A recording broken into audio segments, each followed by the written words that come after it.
Doctor पत्नी पति से बोली, देखो वो कॉलेज का छोरा, दुबला पतला गोरा गोरा, खिड़की में से झांका करता, केवल मुझको ताका करता, हरकत उसकी रास न आई, साजन जाकर करो पिटाई, साजन पहुंचे जाकर मारा, बोले अब तू देख दोबारा।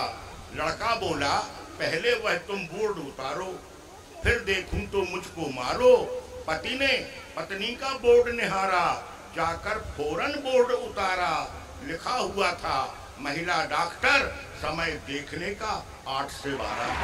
काका हाथरसी सम्मान से लेकर टेपा सम्मान, अल्लड़ बीकानेरी सम्मान, ओम प्रकाश आदित्य सम्मान, दिल्ली से लेकर लाल किले से लेकर देश का हर बड़ा कवि सम्मेलन मनोज की पकड़ से बाहर नहीं है। मैंने 1985 में देवास के किर्लोस्कर ब्रदर्स के कवि सम्मेलन में आपकी तरह जिस कवि को सड़कों पर बैठकर सुना, 85 में मेरी उम्र सिर्फ 12-13 साल की थी। तब से लेकर आज तक अनवरत मनोज ने हिंदी कविता का जो लालन पालन किया है, आज अल्ट्राटेक परिवार में उनका नागरिक अभिनंदन होना चाहिए। एक बार जरा जोरदार तालियों की गड़गड़ाहट के साथ देश के उस वयोवृद्ध कवि को आवाज दीजिए जिन्हें इस साल हमें भरपूर सुनना है, अगले साल का कोई भरोसा नहीं। एक भ्रष्ट नेता का शव जलाए नहीं जल रहा था, एक भ्रष्ट नेता का शव जलाए नहीं जल रहा था, सभी सब यात्रियों को उनका नहीं जलना बहुत खल रहा था। तभी एक अनुभवी ने कहा, नेताजी असाधारण थे, इसलिए जाइए चंदन की लकड़ी लाइए। तुरंत चंदन की लकड़ी मंगाई, लेकिन चिता फिर भी नहीं जल पाई। तभी एक चमचे ने कहा, नेताजी अनुशासन के प्रति कठोर थे, इसलिए जाइए शीशम की लकड़ी लाइए। तुरंत शीशम की लकड़ी मंगाई, लेकिन चिता फिर भी नहीं जल पाई। शव यात्रा में आए वन मंडलाधिकारी ने कहा कि नेताजी जब भी जंगल आते थे 10-20 सागौन के पेड़ साथ में ले जाते थे, इसलिए जाइए सागौन की लकड़ी लाइए। शव शीशम से उतारा गया, सागौन की चिता पर संवारा गया। नीचे घास फूस और कंडे, अनेक किए गए हथकंडे, लोग छिड़क रहे थे रार, पर नेताजी नहीं थे जलने को तैयार। तभी एक बुजुर्ग आया, तभी एक बुजुर्ग आया, उसने एक छोटा सा लकड़ी का गट्ठा खोला और चिता पर फैलाया। भीड़ खुशी के मारे उछल गई, माचिस दिखाते ही चिता तुरंत जल गई। लोग प्रसन्न, उत्साह पूर्वक शोक सभा संपन्न, उत्साह पूर्वक शोक सभा संपन्न। सभी सब यात्रियों ने पूछा, आपने कौन सी युक्ति अपनाई? बुजुर्ग हंसते हुए बोला, नेता था ना, इसीलिए चिता पर बेशरम की लकड़ी फैलाई।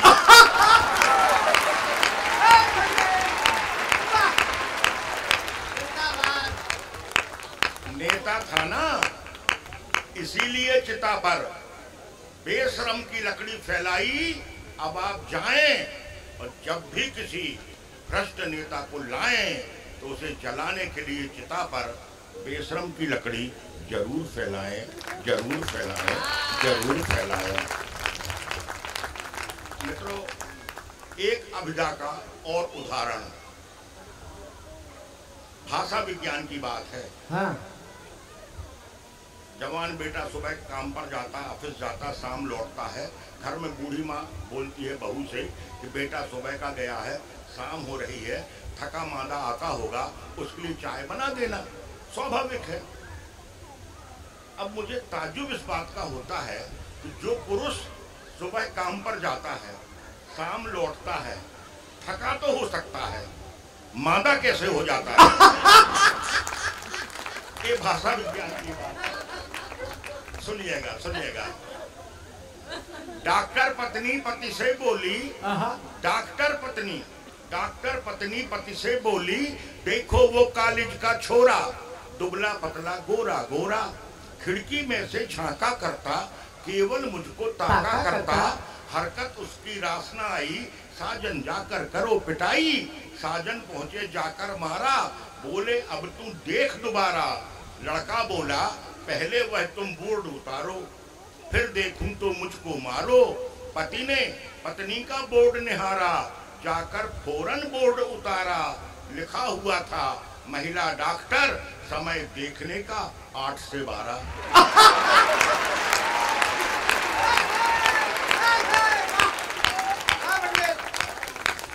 हमारे जीवन के छोटे छोटे दृश्य हैं। मित्रों, आपको व्यंग से जोड़ना चाहूंगा। स्वागत। जब भी साल में 2 अक्टूबर आता है, हाँ।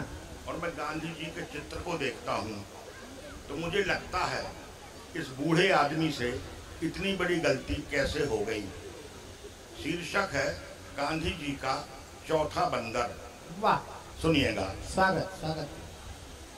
महात्मा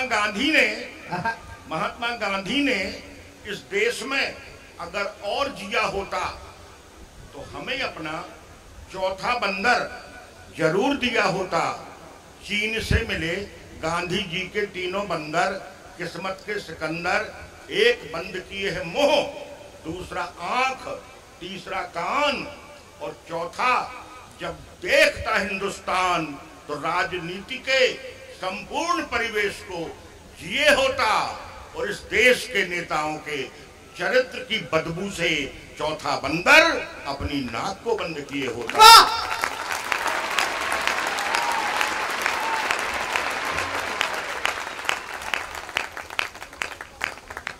चलिए, गांधी जी को याद करते हुए 2-3 पंक्तियां व्यंग्य की ओर देना चाहूंगा। स्वागत भी है। शिकार के शौकीन एक नामी गरामी नेता से शिकार के बारे में इंटरव्यू लेते हुए हमने चंद प्रश्न किए। उन्होंने बड़ी संजीदगी से उत्तर दिए। बोले, भाई मनोज, शिकार खेलना हमारी बचपन की हॉबी थी। हम जंगलों में जाकर खूंखार से खूंखार जानवरों का शिकार करते थे। हमारे निशाने से कभी शेर तो कभी चीते बेमौसम मरते थे। जिसने भी हमारे निशाने का मजा चखा है, हमने उसे दीवार पर टांग रखा है। वाह। ये देखिए बब्बर शेर का मुख, कमबख्त के चेहरे पर मरते वक्त भी याचना थी। और ये देखिए मृगशावक की आंखें, गरीब को शायद बच जाने की पूरी संभावना थी। मगर श्रीमान, हमारे निशाने का अपमान आज तक किसी ने नहीं किया। हमने हर एक को दीवार पर टांग दिया। इतना सुनते ही अचानक मुझको हंसी आई। कारण भीतर वाले कमरे की दीवार भी मुझको देने लगी दिखाई। मेरी दृष्टि वहीं लगी थी और 2 जानवरों के बीच में महात्मा गांधी की तस्वीर टंगी थी। महात्मा गांधी की तस्वीर टंगी थी।